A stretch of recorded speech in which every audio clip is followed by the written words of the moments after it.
की न्यूज, खबरों का सारथी। नमस्कार, मैं हूं मनोज मानस। खबरों का रुख करेंगे उससे पहले सीधे आपको लोकसभा की कार्रवाई में ले चलते हैं, जहां राहुल गांधी क्या कुछ कह रहे हैं। माननीय प्रतिपक्ष के नेता, मैं आपसे पुनः आग्रह कर रहा हूं कि आप लगातार आसन से व्यवस्था देने के बाद भी लगातार आसन की अवमानना कर रहे हैं। ये प्रतिपक्ष के रूप में आपके उचित नहीं है। मैंने रूल दे दिया है, व्यवस्था दे दी है। अगर आप राष्ट्रपति अभिभाषण में बोलना चाहते हैं ठीक है। अगर आप तय करके आए हैं कि मुझे राष्ट्रपति अभिभाषण पर नहीं बोलना है, मैं राष्ट्रपति भाषण को बोल रहा हूं सर। हाँ बोलिए। स्पीकर सर, पहले आपने मुझे बोला कि मैं किताब को कोट नहीं कर सकता। मैंने कहा मैं किताब को कोट नहीं कर रहा हूं, मैं मैगजीन को कोट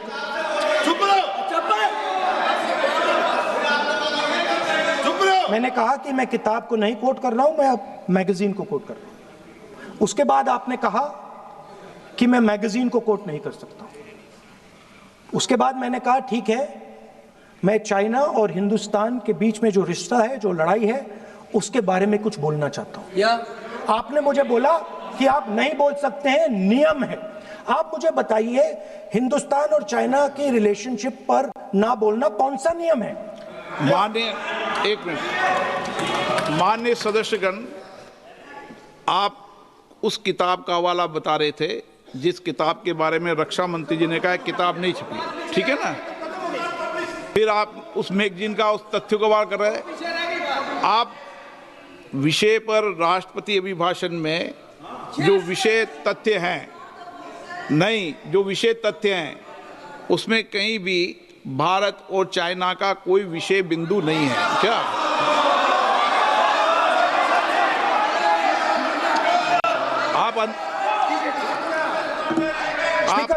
आपसे ये अपेक्षा की जाती है कि हम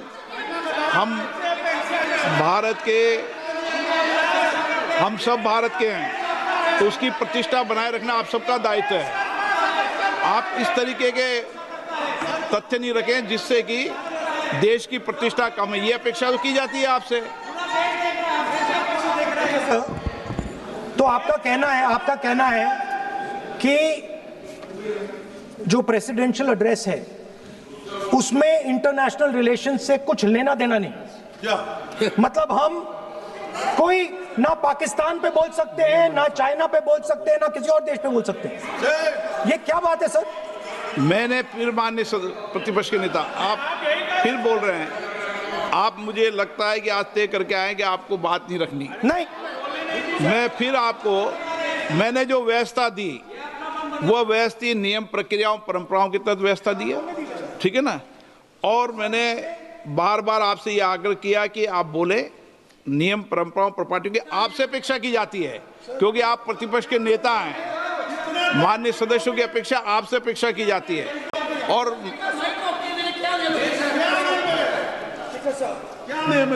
बात यह है कि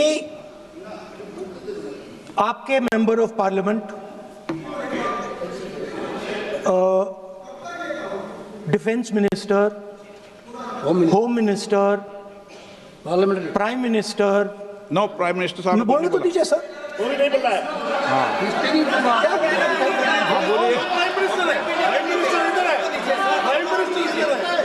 प्राइम मिनिस्टर हमारी पार्टी पर, हमारी पार्टी के कैरेक्टर पर, हमारे नेशनलिज्म पर, हम सब ऑपोजिशन के नेशनलिज्म पर सवाल उठाते हैं।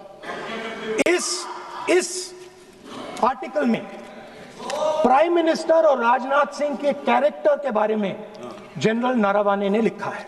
मैंने आपको व्यवस्था दे दी इस विषय और मैं सिर्फ वो कह रहा हूं, व्यवस्था दे दी इस विषय पर।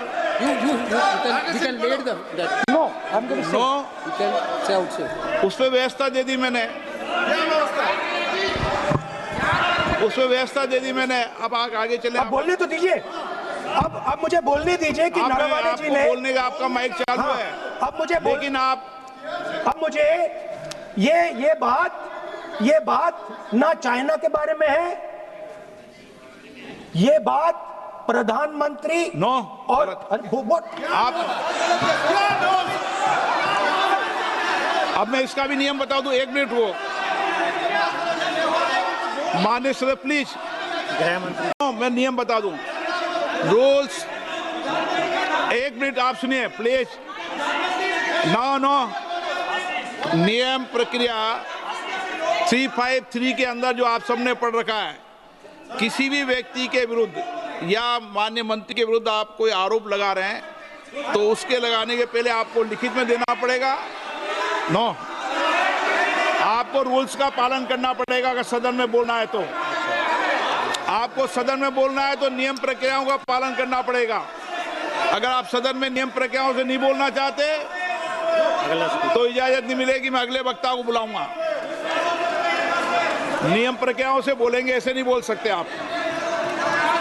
अगर आप नहीं बोलना चाहते सदन में तो सदन तो नियम प्रक्रियाओं से चलेगा, बार बार आसन की अवमानना से नहीं चलेगा। आप अगर नहीं बोलना चाहते तो मैं अगले वक्ता के रूप में अखिलेश यादव जी को बुलाऊंगा।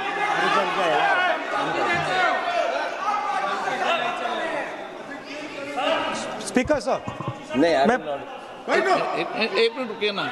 इसमें सर प्रधानमंत्री का कैरेक्टर राजनाथ सिंह अब हो रहा है।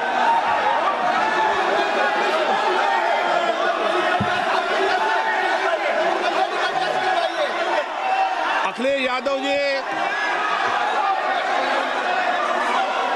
यादव जी बोलिए आप।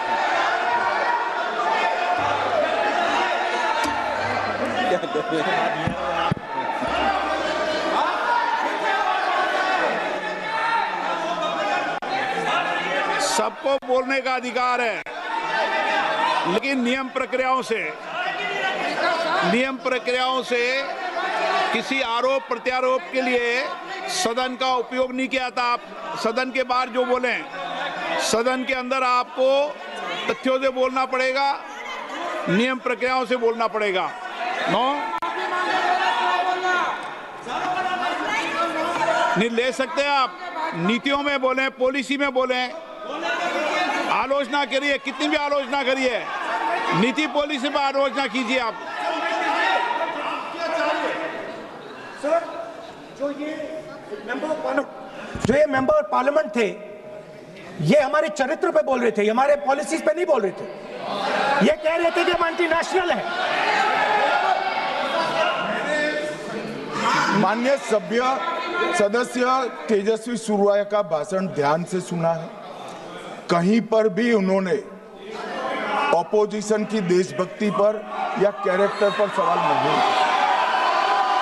सुनो, उन्होंने 2004 से 14 के भाषण में कहीं देशभक्ति, देश की संस्कृति, देश की भाषा, देश की परंपराओं को सशक्त करने वाली बात सरकार की ओर से राष्ट्रपति महोदय द्वारा नहीं रखी गई, ये बात कही। वो सरकारों की मंशा पर बोले हैं। कहीं पर भी विपक्ष की देशभक्ति पर सवाल नहीं उठाए। और दूसरी बात, माननीय विपक्ष के नेता कह रहे हैं हमें बोला नहीं जा रहा है। आपने एक व्यवस्था दे दी कि नरवणे जी की किताब प्रकाशित नहीं हुई है, जो मैगजीन है उसको कोट नहीं किया जा सकता। फिर उन्होंने मैगजीन और नरवणे जी की किताब के अलावे कैलाश रिज में टैंक, इनको किसने बताया आया था? किसने बताया? ये लिखा हुआ नहीं पढ़ सकते आप। अध्यक्ष जी ने ना बोला है, नहीं बोल सकते।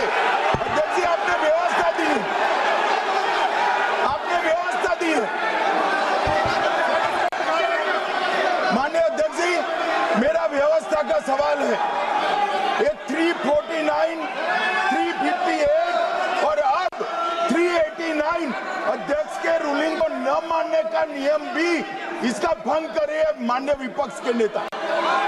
ये 389 को भी तोड़ रहे हैं। हम सदन किस तरह से चलाना चाहते हैं? दादी वाली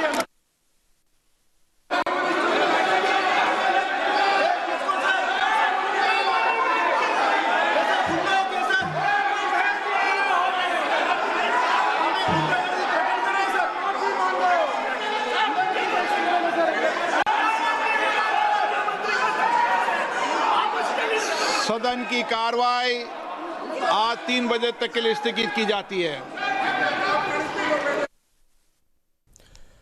तो लोकसभा में भारी हंगामा, पक्ष और विपक्ष के बीच भारी हंगामे के बीच सदन की कार्रवाई को 3 बजे तक के लिए स्थगित किया गया है। राहुल के समर्थन में अखिलेश यादव और तमाम विपक्षी दल बोलते नजर आए।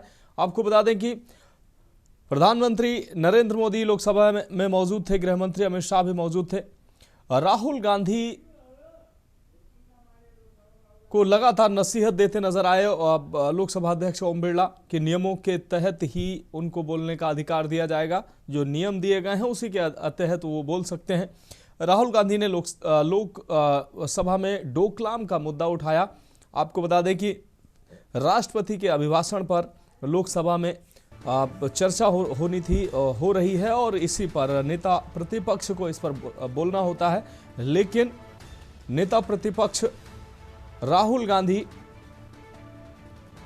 डोकलाम मुद्दे पर और प्रधानमंत्री पर साफ तौर पर निशाना साधते नजर आए। तो ऐसे में लोकसभा अध्यक्ष ओम बिरला लगातार राहुल गांधी को नसीहत देते नजर आए कि आप सीधे तौर पर आप अभिभाषण पर आप बोलिए, उस पर चर्चा करिए, नीतियों पर आप बोलिए, लेकिन व्यक्तिगत तौर पर आक्षेप जो है वो आप किसी पर मत लगाइए, किसी किताब का हवाला देकर, किसी मैगजीन का हवाला देकर। तो राहुल गांधी डोकलाम का मुद्दा उठाते नजर आए। ऐसे में साफ तौर पर लोकसभा अध्यक्ष ओम बिरला ने नसीहत दी कि आप जिस विषय पर बोलना है और जो नियम कहता है उस नियम के तहत ही आप बोल सकते हैं। तो लोकसभा की हंगामेदार कार्रवाई के बीच 3 बजे तक लोकसभा स्थगित कर दी गई है। तो सदन को गुमराह करने का आरोप राजनाथ ने राहुल गांधी पर लगाया है। रक्षा मंत्री राजनाथ सिंह ने राहुल गांधी पर आरोप लगाया है। उन्होंने कहा कि सदन की कार्रवाई को गुमराह करना चाहते राहुल गांधी।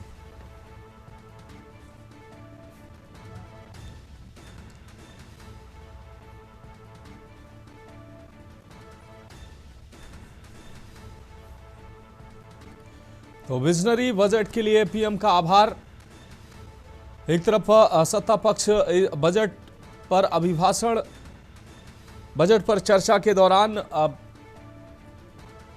सत्ता पक्ष के जो लोग हैं, नेता हैं, विधायक, सांसद हैं, आपको बता दें, वो जहां इस पेश किए गए बजट की तारीफ करते नजर आए। भारत की तीसरी बड़ी अर्थव्यवस्था को साकार करने वाला ये बजट भारतीय जनता पार्टी के तमाम नेताओं ने, एनडीए के सहयोगी दलों ने इस बजट को जहां समावेशी बताया, विकसित भारत के रोड मैप का बजट बताया, वहीं विपक्ष इस बजट को लेकर लगातार तीखी प्रतिक्रिया दे रहा है और कहा है कि सिर्फ आंकड़ेबाजी की जा रही है, बजट में आम जनता के लिए कुछ नहीं है। और आज सदन में बजट पर राष्ट्रपति के अभिभाषण पर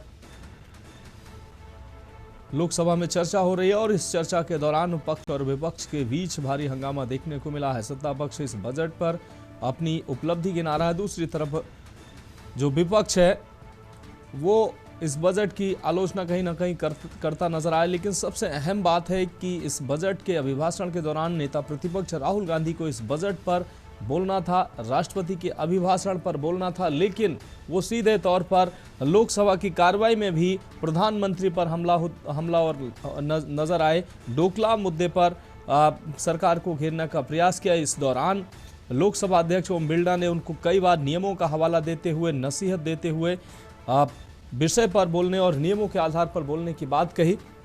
इस दौरान हंगामा बढ़ता देख 3 बजे तक के लिए कार्रवाई स्थगित कर दी गई।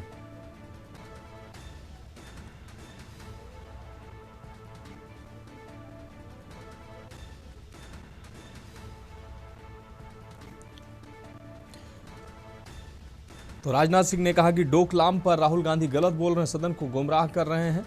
राहुल गांधी, लोकसभा में राहुल गांधी के बयान पर हंगामा साफ तौर पर देखने मिला है। राहुल गांधी सदन को गुमराह कर, राजनाथ सिंह ने ये बात कही। राहुल गांधी नियमों का पालन कर रहे हैं, इस बात की नसीहत लगातार लोकसभा अध्यक्ष ओम बिरला के द्वारा दी गई। हालांकि हंगामा बढ़ता देख लोकसभा अध्यक्ष ओम बिरला ने सदन की कार्य को 3 बजे तक स्थगित कर दिया है।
अब बढ़ेंगे अगली खबर की ओर। बजट पर सीएम योगी ने प्रेस कॉन्फ्रेंस कर बजट की खूबियां गिनाई हैं। उन्होंने कहा कि भारत तीसरी बड़ी अर्थव्यवस्था की ओर अग्रसर हो रहा है। ये साफ नियति का परिणाम है। मुख्यमंत्री ने साफ तौर पर बजट का जो है बजट की प्रशंसा की।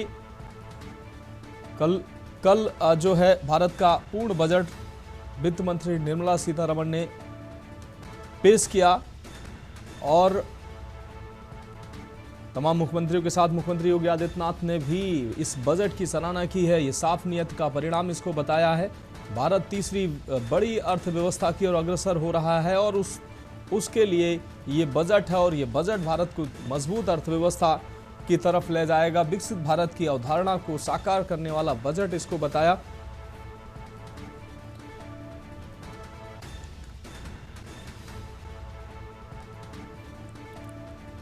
तो विजनरी बजट के लिए प्रधानमंत्री नरेंद्र मोदी का आभार जताया मुख्यमंत्री योगी आदित्यनाथ ने। बजट पर मुख्यमंत्री योगी आदित्यनाथ ने प्रेस कॉन्फ्रेंस कर बजट की उपलब्धियां गिनाई, बजट की खूबियां गिनाई।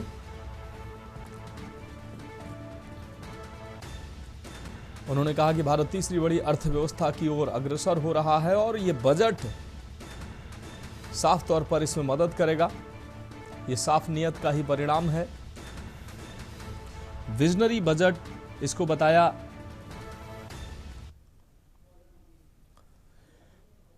अब बढ़ेंगे अगली खबर की ओर। बजट पर सीएम धामी ने भी प्रेस कॉन्फ्रेंस कर बजट की खूबियां गिनाई। सभी वर्गों को ध्यान में रखकर यह बजट बनाया गया। सीएम धामी ने कहा भारत को आर्थिक रूप से मजबूत बनाने वाला यह बजट है। खेल इंफ्रास्ट्रक्चर पर जोर दिया गया है। मुख्यमंत्री धामी ने यह बात कही। तो प्रेस कॉन्फ्रेंस के द्वारा बजट की खूबियों को गिनाते नजर आए उत्तराखंड के मुख्यमंत्री पुष्कर सिंह धामी। खेल इंफ्रास्ट्रक्चर पर जोर दिया गया है। मुख्यमंत्री धामी ने बात कही। बजट पर सीएम धामी ने प्रेस कॉन्फ्रेंस कर बजट की खूबियां गिनाई।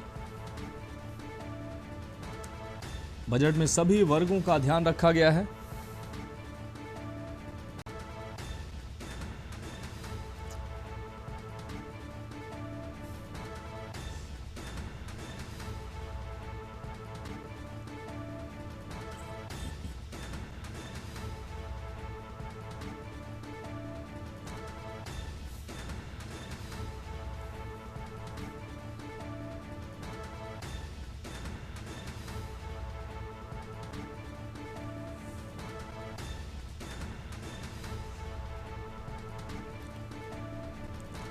अगली खबर का रुख करेंगे। देहरादून में सनसनीखेज वारदात सामने आई। धारदार हथियार से युवती पर हमला किया गया। दून चिकित्सालय ले जाते समय युवती ने दम तोड़ा है।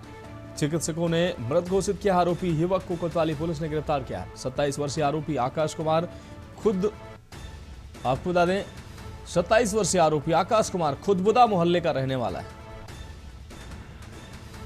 तो खुदबुदा मोहल्ले का रहने वाला आरोपी आकाश, जिसने इस हत्या को अंजाम दिया। दून चिकित्सालय ले जाते समय युवती की मौत हुई है। आपको बता दें चिकित्सकों ने युवती को मृत घोषित कर दिया। यह सनसनीखेज वारदात सामने आई है। आरोपी युवक को कोतवाली पुलिस ने गिरफ्तार किया है। 27 वर्षीय आरोपी आकाश कुमार खुदबुदा मोहल्ले का रहने वाला बताया जा रहा है। तो देहरादून में सनसनीखेज वारदात सामने आई है। इस वक्त ये अहम खबर आपको दिखा रहे हैं। सनसनीखेज वारदात देहरादून में सामने आई है। धारदार हथियार से युवती पर जानलेवा हमला किया गया और इस जानलेवा हमले में युवती की अस्पताल ले जाते वक्त मौत हो गई है। चिकित्सकों ने युवती को मृत घोषित किया है। दून चिकित्सालय ले जाते समय युवती की मौत हुई है। अब बढ़ेंगे अगली खबर की ओर। बुलंदशहर से अहम खबर है। युवक ने फांसी लगाकर आत्महत्या की है। सिकंदराबाद में किराए के मकान में रहता था मृतक शिव कुमार। सुबह बाहर न निकलने पर अनहोनी का शक हुआ। सूचना पर पुलिस दरवाजा खोलकर शव उतारा है। शव पोस्टमार्टम के लिए भेजा गया है। थाना सिकंदराबाद कोतवाली क्षेत्र के जोखाबाद का यह पूरा मामला है। सूचना पर पहुंची पुलिस ने दरवाजा खोलकर शव नीचे उतराया है। सुबह बाहर न निकलने पर अनहोनी की आशंका के तहत लोगों ने पुलिस को सूचना दी। सूचना पर पहुंची पुलिस ने दरवाजा खोलकर शव उतारा है।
अब बढ़ेंगे अगली खबर की ओर। बांदा के चिल्ला थाना क्षेत्र अंतर्गत महेदू गांव में हुई लाखों की चोरी। अज्ञात चोरों ने एक मकान को निशाना बनाया और कमरे का ताला तोड़कर सोने चांदी के जेवरात सहित लाखों रुपए का सामान पर हाथ साफ किया है। आपको बता दें कि मकान मालिक रामायण पढ़ने बाहर चला गया था। जब वापस घर आकर देखा उसने तो घर का ताला टूटा पड़ा।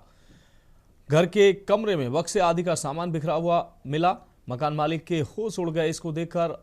वहीं अंदर रखा जेवरात, सोने चांदी आदि के सामान भी चोर ले उड़े। घटना की जानकारी परिजनों ने तुरंत पुलिस को दी। वहीं पुलिस ने पूरे मामले में जानकारी जुटाकर अब खोजबीन कर रही है चोरों की।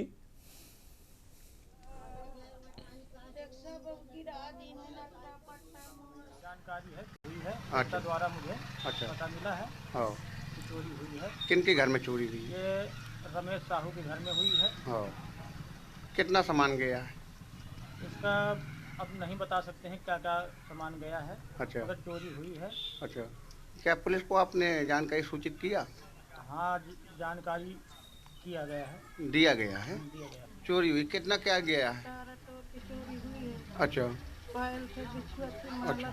अच्छा झुमकी कानन की करिया का पावन का अच्छा, आधा किलो को बिछुआ पावन की पहले 1.5 पैसा 2000 रुपये में।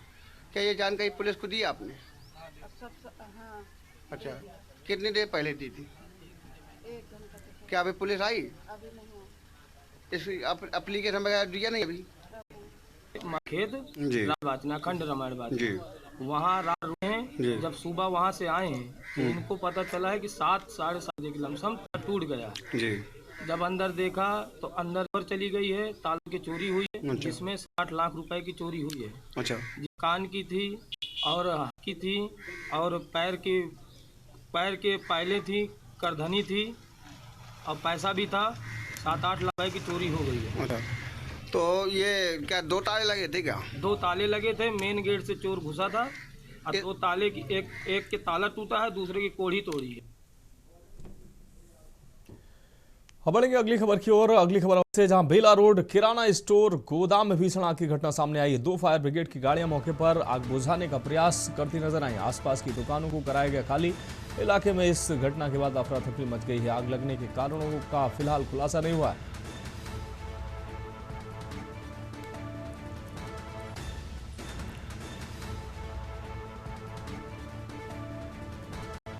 आसपास की दुकानों को फिलहाल खाली कराया गया है। आग बुझाने का प्रयास किया गया। फिलहाल आग पर काबू पाया गया है। आग लगने के कारणों का फिलहाल खुलासा नहीं हुआ है।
फिलहाल खबरों में अभी के लिए मेरे साथ इतना ही। मुझे दीजिए इजाजत और आप देखते रहिए के न्यूज़ इंडिया।